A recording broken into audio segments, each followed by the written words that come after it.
തൃശൂർ ഒല്ലൂരിൽ SHOയെ കുത്തിപ്പരിക്കേൽപ്പിച്ച സംഭവത്തിൽ പ്രതി അനന്തുമാരിക്കെതിരെ വധശ്രമത്തിന് കേസെടുത്ത് പോലീസ്. കൊലപ്പെടുത്തണമെന്ന ഉദ്ദേശത്തിൽ കുത്തിയെന്നാണ് FIR-ലുള്ളത്. നെഞ്ചിനും കൈകളിലും പരിക്കേറ്റ SHO ഫർഷീദ് അപകടനില തരണം ചെയ്തു. ചില്ലറക്കാരനല്ല മാരി. 24 വയസ്സിൽ സമ്പാദ്യമായതുള്ളത് 13 ക്രിമിനൽ കേസുകളാണ്.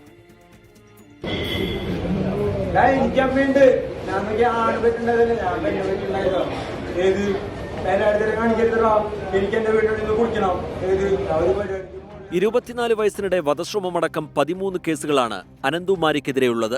ഏറ്റവും ഒടുവിലത്തേതാണ് ഒല്ലൂർ SHO ഫർഷീദിന് നേരെയുള്ള കത്തിക്കുത്ത്. വധശ്രമം, മാരകായുധം ഉപയോഗിച്ച് ആക്രമിക്കൽ, കൃത്യനിർവഹണം തടസ്സപ്പെടുത്തൽ തുടങ്ങിയ വകുപ്പുകളാണ് അനന്തുവിനെതിരെ ചുമത്തിയിട്ടുള്ളത്. ലഹരി ഉപയോഗത്തിനിടെയാണ് അനന്തുവിനെയും 2 സുഹൃത്തുക്കളെയും ഇന്നലെ രാത്രി പോലീസ് പിടികൂടിയത്. ഇതിനിടയിലായിരുന്നു കത്തിക്കുത്ത്. നെഞ്ചിലും കൈകളിലും ഗുരുതര പരിക്കുകളോടെ ആശുപത്രിയിൽ പ്രവേശിപ്പിച്ച SHO അപകടനില തരണം ചെയ്തു. കാപ്പ ചുമത്തി നാടുകടത്തപ്പെട്ട അനന്തു തിരികെ എത്തിയ ശേഷമാണ് വീണ്ടും ഗുണ്ടായുസത്തിലേർപ്പെട്ടത്. അറസ്റ്റിനു പിന്നാലെ പോലീസ് സ്റ്റേഷൻ ബോംബ് വെച്ച് തകർക്കുമെന്നും അനന്തു ഭീഷണി മുഴക്കിയിരുന്നു. വൈദ്യപരിശോധനയ്ക്ക് എത്തിച്ചപ്പോഴും ഇയാൾ പോലീസിന് നേരെ അക്രമാസക്തനായി. 24 തൃശൂർ.